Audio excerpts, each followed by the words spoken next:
এবার তো বলুন সত্যি।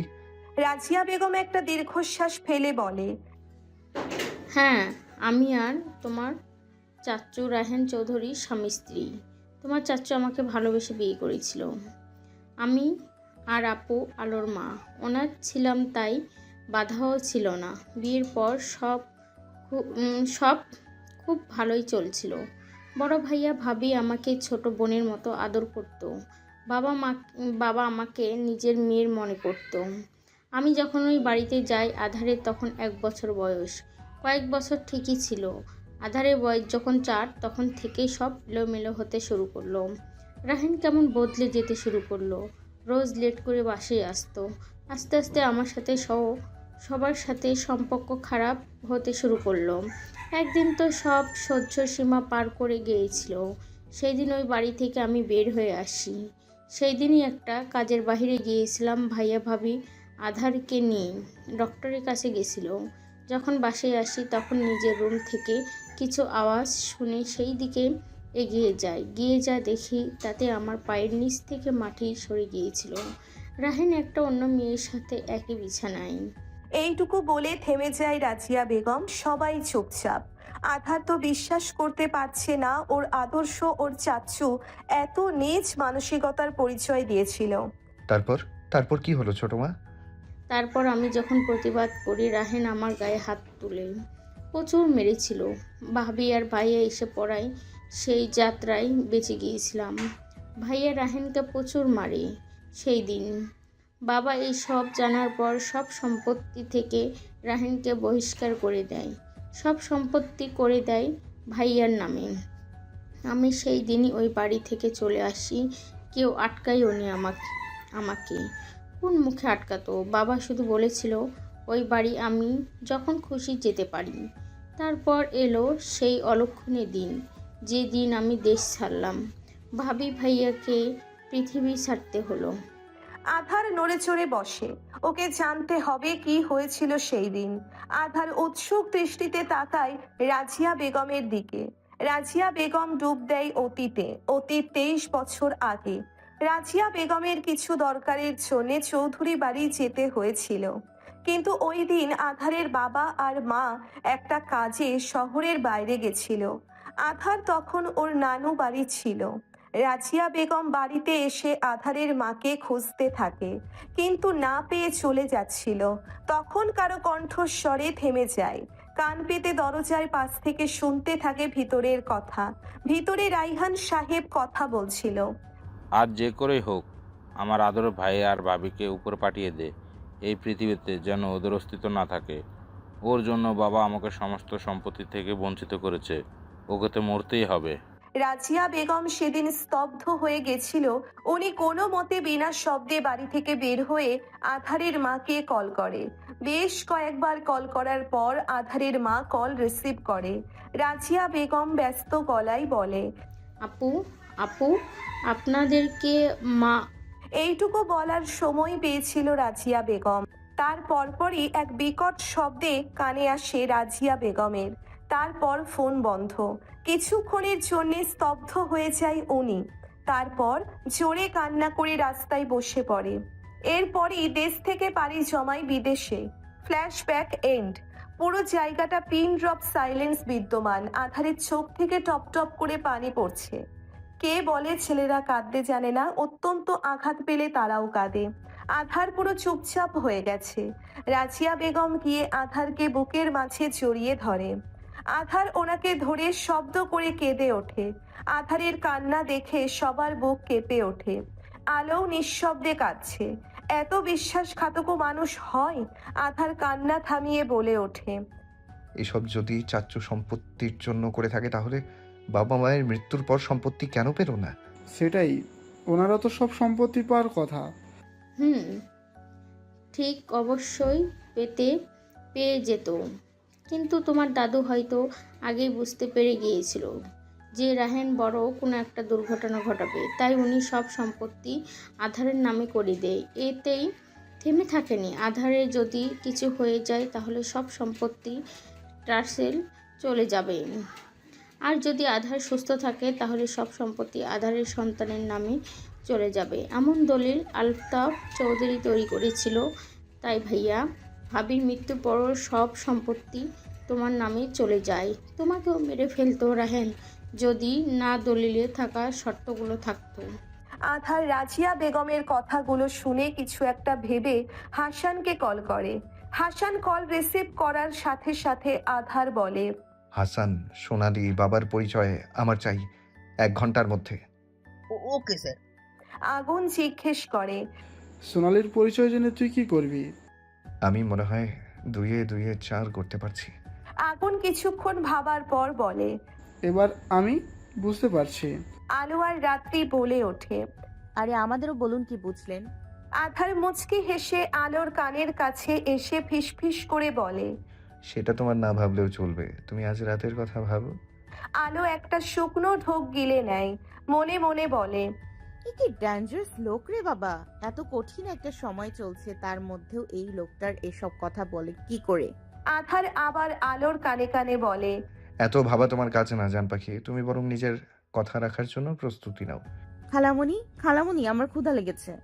আধারের এমন লাগামহীন কথার হাত থেকে বাঁচার জন্যে বলে।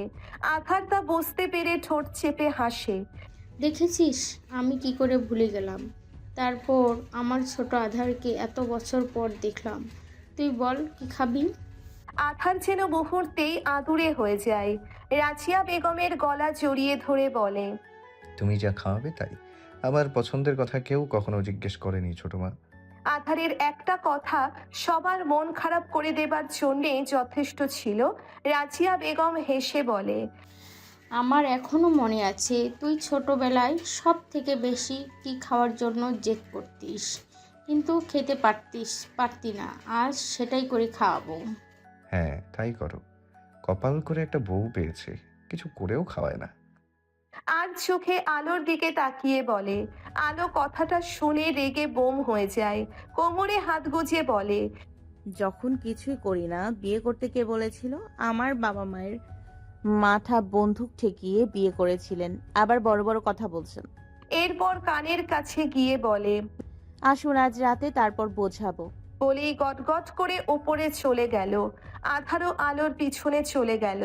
রাজিয়া বেগম আগুন আর রাত্রি কি খাবে জিজ্ঞেস করে রান্না করতে চলে যায়। একজন মেইড এসে আগুন আর রাত্রিকে ওদের রুমে নিয়ে যায়। রাতে চাঁদনি বিছানায় শুয়ে শুয়ে সাফওয়ানের কথা ভাবছিল, আর মুখে লেগেছিল অমায়িক হাসি। আপনাকে যখন নিজের করে পেয়েছি তখন আর ছাড়ছি না ডক্টর সাহেব, আর কাউকে আপনার জীবনে আসতেও দেব না। পাশ থেকে ফোন নিয়ে সাফওয়ানের ছবি দেখতে থাকে। ইস, কত সুন্দর আপনি। আপনার ব্যবহার, কথা বলার ধরন, চলার ধরন, সব কিছুতে কেমন জাদু আছে। আজ পর্যন্ত চাঁদনি কারো দিকে তাকায়নি পর্যন্ত, আজ তার অবস্থা দেখো। আপনার প্রেমে পাগল হয়ে গেছে সে, কিছু ভালো লাগছে না আপনাকে ছাড়া। চাঁদনি সাফওয়ানের ছবিটা বুকের মাঝে চেপে ধরে চোখ বন্ধ করে নেয় ওদিকে। সবাই খাবার টেবিলে বসে আছে। সাফওয়ান গম্ভীর মুখে বসে আছে। আমরা সবাই জানতে সব, তাই না? সবাই হ্যাঁতে মাথা নাড়ায়। সাফওয়ান এবার জোর গলায় বলে, আর তোমরা ওই পাগল মেয়েটার সাথে দিলে। জানো ও কি করেছে? আর একটু জন্য আমার হার্ট অ্যাটাক হয়ে যেত। কি করেছে ও? কি করেছে? ও ওর বাবার কাছে এসে বলেছে ওর গর্বে নাকি আমার বেবি। সবাই একসাথে চেঁচিয়ে ওঠে। হ্যাঁ, কত বড় পাগল হলে এটা বলতে পারে? ছোট মানুষ ভুল করেছে। তুই বল, তুই বিয়েতে রাজি? দেখ, ও কিন্তু ভালো মেয়ে। এখন পুরনো কথা ভুলে যা, সবাই এক হয় না। মা, আমি সেসব অনেক আগে ভুলে গেছি। বিরক্তি নিয়ে বলে, তাহলে সমস্যা কোথায়? বিয়ে করবি কিনা বল। যা ভালো বুঝো করো। কথাটা বলে চলে যায়। সুমি বলে ওঠে, ইয়াপ, বিয়ের তোড়জোড় শুরু করো। সবাই ওর বাচ্চামি দেখে হেসে দেয়। রাতে সবাই আলোরা একসাথে ডিনার করে। ডিনারের সময় আধার রাজিয়া বেগমকে নিয়ে বাংলাদেশ যাবার কথা বললে রাজিয়া বেগম প্রথমে রাজি হয়নি। পরে আধার ওনাকে রাজি করায়। ছাদে আধার, আলো, আগুন আর রাত্রি দাঁড়িয়ে আছে। আধারই সবাইকে ডেকেছে। এখন ডাকলি কেন আমাদের? দেখ, আমি চাই না তোদের থেকে কিছু লুকোনো থাকুক। এতে তোদের বিপদ বাড়বে। বিশেষ করে আলোর। আমার তোমার। কি হয়েছে সোজাভাবে বল। সোনালির ব্যাপারে সব খবর পেয়েছি। সোনালির নাম শোনার সাথে সাথে আলোর মুখ বিরক্তিতে ছেয়ে যায়। কি জানলি? সোনালি চাচ্চুর মেয়ে। কথাটা শোনার সাথে সাথে আলো, আগুন আর রাত্রি একসাথে বলে ওঠে। কি? কিন্তু এটা কিভাবে সম্ভব? খালামণি তো 23 বছর ধরে কানাডায় আছে। মাথায় বুদ্ধি নেই তোমার? যে লোকেশ তার স্ত্রীর সামনে অন্য নারীর সাথে ইন্টিমেট হতে পারে, তার অবৈধ সন্তান থাকা নিশ্চিত কেন বড় ব্যাপার না? সোনালির মা ওকে জন্ম দিতে গিয়ে মারা গেছে। সোনালিকেও মেরে ফেলতো, কিন্তু ওই যে উইল অনুযায়ী চৌধুরী বাড়ির সব সম্পত্তি পাবে তোমার সন্তানেরা। তাই উনি সোনালীকে বাঁচিয়ে রেখেছিল যাতে বড় হবার পর তোমার সাথে বিয়ে দিতে পারে। রাইট। তোমার মাথায় তো বুদ্ধির বিকাশ হচ্ছে। হঠাৎ রাত্রি বলে ওঠে। তার মানে আলো সেদিনের অ্যাক্সিডেন্ট নর্মাল ছিল না? আলোকে সরিয়ে দিতেই রায়ান চৌধুরী আলোকে মারতে চায়? একদম। আধার একটা দীর্ঘশ্বাস ফেলে বলে, এবার এমন খেলা আমি খেলবো যে রায়হান চৌধুরী নিজেই সবটা কনফেস করবে। কি করবি? প্রথমে ওর হবু জামাই অর্ককে ওর থেকে দূরে করব, তারপর ওর মেয়েকে, তারপর কি? আধার আলোর দিকে ঝুঁকে বাঁকা হাসি দিয়ে বলে, সেটা না হয় যখন করব তখনই দেখতে পারবে জান পাখি। আপাতত আমার অন্য কিছু করতে মন চাচ্ছে। কথাটা বলে আলোকে আর কিছু বলার সময়ও দেয়নি। আলোকে কোলে তুলে হাঁটা দেয়। লজ্জায় আলো কোথায় মুখ লুকাবে বুঝতেই পারছে না। আগুন আর রাত্রি কিছুক্ষণ থম মেরে থাকে, তারপর দুজনেই জোরে জোরে হেসে দেয়। আগুন হাসি থামিয়ে রাত্রির দিকে এগিয়ে যায়। এই রাত্রি তা দেখে ভ্রু কুঁচকে দেয় এক দৌড়। আগুনও ওর পিছনে দৌড় দেয়। আধার আলোকে এনে বিছানায় ফেলে দেয়। আলো হালকা কোমরে ব্যথা পায়, চেঁচিয়ে বলে, ডেভিল কোথাকার, এভাবে কেউ ফেলে? আমি কতটা ব্যথা পেয়েছি, আর আর আপনি আমাকে এভাবে তুলে আনতেন কেন? ওরা কি মনে করবে? হ্যাঁ, কাল আমি ওদের সামনে দাঁড়াবো কি করে? শয়তান বেটা। তাতে আমার কি সমস্যা? তুমি সমাধান করো। এখন তো আমি তোমাকে আদর করব।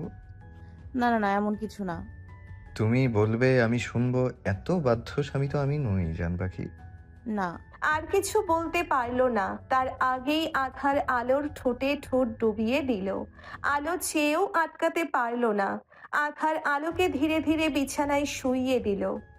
এক হাত দিয়ে আলোর টপটা খুলে দিল, তারপর নিজের গেঞ্জিও খুলে ফেলল। আধার পাশে থাকা চাদরে দুজনের গায়ের ওপর দিয়ে দেয়। আধার আলোর গলায় কিস করতে থাকে। আলো আবেশে চোখ বন্ধ করে নেয়। ধীরে ধীরে দুজনেই দুজনের মধ্যে ডুবে যায়। ধীরে ধীরে ঘরটা উষ্ণতায় আর শীতকার ভরে যায়। মধ্যরাতে দুজনেই ক্লান্ত। আলো আধারকে জড়িয়ে পরম শান্তিতে ঘুমোচ্ছে। আধার আলোর নিষ্পাপ মুখটা দেখে যাচ্ছে। সারা শরীরে কিছুক্ষণের আধারের দেওয়া ভালোবাসার চিহ্নগুলো জ্বলজ্বল করছে। আধার আলোর চুলে হাত বুলিয়ে দিচ্ছে। আধারের মুখে এক হাসি লেগে আছে। হঠাৎ আধারের ফোনটা বেজে ওঠে। মুখের হাসিটা আরো চওড়া হয়ে যায়। আধার ফোন রিসিভ করে বলে, বলো হাসান। স্যার, কাজ হয়ে গেছে। গুড। কালকের খবর আমাকে জানিও, আর রায়হান চৌধুরীর ওপর নজর রাখো। Yes sir. আধার কল কেটে দিয়ে আলোকে জড়িয়ে ধরে ঘুমিয়ে পড়ে। এদিকে সাফওয়ান কেবিনে বসে কাজ করছিল। এমন সময় ওদের ওয়ার্ডের নার্স রুমে আসে। সাফওয়ান একবার তাকিয়ে চোখ সরিয়ে নেয়। কিছু বলবেন মিস স্বর্ণা? আসলে স্যার। হ্যাঁ বলুন। কারো কোনো সমস্যা হচ্ছে? না স্যার। এমন সময় চাঁদনি রুমে আসে। স্বর্ণাকে সাফওয়ানের রুমে দেখে ভ্রু কুঁচকে যায়। ওর স্বর্ণাকে ওর কোনো কালেই পছন্দ ছিল না। সব সময় কেমন সাফওয়ানের দিকে তাকিয়ে থাকে। চাঁদনি স্বর্ণার চোখে সাফওয়ানের জন্য অন্য কিছু দেখে চাঁদনি কোনো কথা না বলে চুপচাপ দাঁড়িয়ে থাকে। ও দেখতে চায় স্বর্ণা আর কি করতে পারে। তবে চাঁদনির এটা ভালো লাগলো যে সাফওয়ান একবারের জন্যেও স্বর্ণার দিকে তাকায়নি। চলো বলুন, কেন এসেছেন?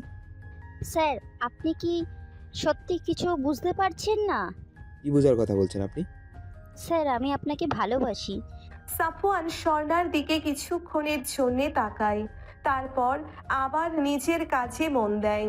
স্বর্ণার কথা শুনে চাঁদনি রেগে অ্যাটেম বোম হয়ে গেছে। স্যার কিছু বলুন। সাফওয়ান এবার স্বর্ণার দিকে তাকিয়ে বলে, সরি মিস স্বর্ণা, আমি আপনাকে ভালোবাসি না। কেন স্যার, আমার মধ্যে কি কোনো সমস্যা আছে? আমি সত্যিই আপনাকে ভালোবাসি। মিস স্বর্ণা, একটা সহজ কথা বুঝতে পারেন না? আমি আপনাকে ভালোবাসি না, আমি অন্য কাউকে ভালোবাসি। আর আমার বিয়েও ঠিক হয়ে গেছে, কালই এঙ্গেজমেন্ট হয়েছে। স্যার প্লিজ এমন করবেন না, আমি আপনাকে সত্যি খুবই ভালোবাসি, আমাকে ফিরাবেন না স্যার। স্বর্ণা সাফওয়ানের হাত ধরে কাকুতি মিনতি করতে থাকে। সাফওয়ান স্বর্ণাকে সরানোর চেষ্টা করে।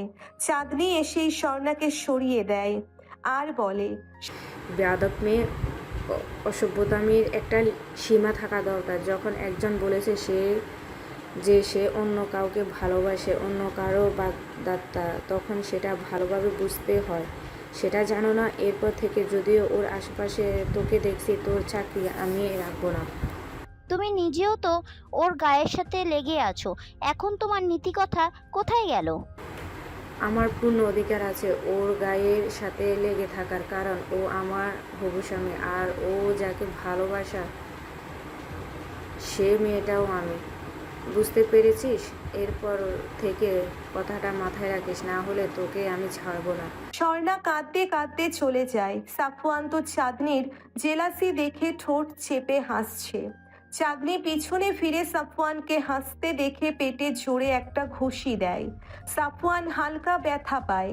চাঁদনি সাফওয়ানকে মারতে থাকে আর বলে, খুব ভালো লাগছে না প্রেমের প্রস্তাব পেতে? বলে আবার মারতে থাকে। সাফওয়ান আর চাঁদনি নিচে পড়ে যায়। সাফওয়ান নিচে, তার উপর চাঁদনি। সাফওয়ানের এত কাছাকাছি থাকায় চাঁদনির হঠাৎই লজ্জা লাগতে শুরু করে। সাফওয়ানের থেকে উঠে যাওয়ার চেষ্টা করলে সাফওয়ান ওকে নিজের সাথে মিশিয়ে নেয়। চাঁদনি কাঁপা কাঁপা গলায় বলে, ছাড়ুন, কেউ চলে আসবে। আসুন, কথা আমার কি? এবার কিভাবে সবাই? ইয়ার ভাববে ভাববে হ্যাঁ, তুমি আমার সম্মান নিয়ে টানাটানি করছো। ছাড়ুন বলছি, কেউ চলে আসবে। সাফওয়ানের কোনো নড়চড় নেই। ও তো একদৃষ্টিতে চাঁদনির দিকে তাকিয়ে আছে। এভাবেই দুজনে দুজনের দিকে তাকিয়ে থাকে। কানাডায় সকালবেলা আলোর পিটপিট করে চোখ মেলে দেখে আধার ওর দিকে তাকিয়ে আছে। আলো চোখ খোলার পরপরই আধার ওর ঠোঁটে হালকা কিস করে বলে, গুড মর্নিং জান পাখি। Good morning.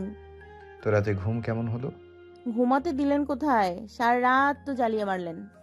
আমি না জ্বালালে কে জ্বালাবে? কেউ না। হঠাৎ করে আলোর মনে পড়ল ওর শরীরে কোনো কাপড় নেই। লজ্জায় চোখ মুখ বন্ধ করে চাদরের ভিতরে ঢুকে গেল। আধার শব্দ করে হেসে দিল। আলো আধারের হাসিতে আরো লজ্জা পেয়ে গেল। আলো আরো ভিতরে ঢুকে গেল। আধার আলোকে ওই অবস্থায় কোলে নিয়ে ওয়াশরুমে চলে যায়। দুজনেই একটা লম্বা শাওয়ার নিয়ে বের হয়। তারপর রেডি হয়ে নিচে নেমে আসে। সবাই একসাথে ব্রেকফাস্ট করে নেয়। আধার আর আগুন একটু বের হয়। আলোদের বের হতে নিষেধ করে যায়। কিন্তু আলো আর রাত্রি কি সোনার মেয়ে? সকালে মিসেস সাদিয়া কল করে সাফওয়ানের বিয়ের ব্যাপারে বলেছে। আলো তখন থেকে লাফালাফি করছে। আলো আর রাত্রি রেডি হয়ে শপিং এর জন্য বের হয়। আলো আর রাত্রি একসাথে শপিং এ যায়। দুজনেই জমিয়ে শপিং করে।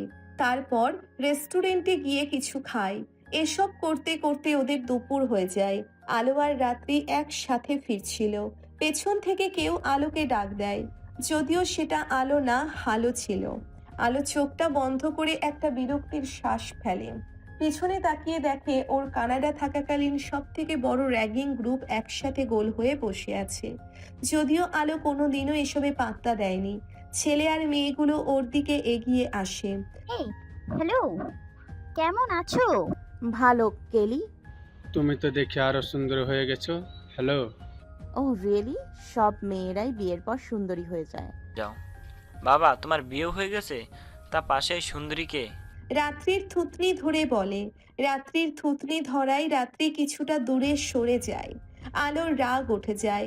রানের যে চরিত্রের সমস্যা আছে সেটা আলো ভালোই জানে। এর জন্য একদিন আলোর কাছে উত্তম মধ্যম খেয়েছে। আলো একটা তাচ্ছিল্য হাসি দিয়ে বলে,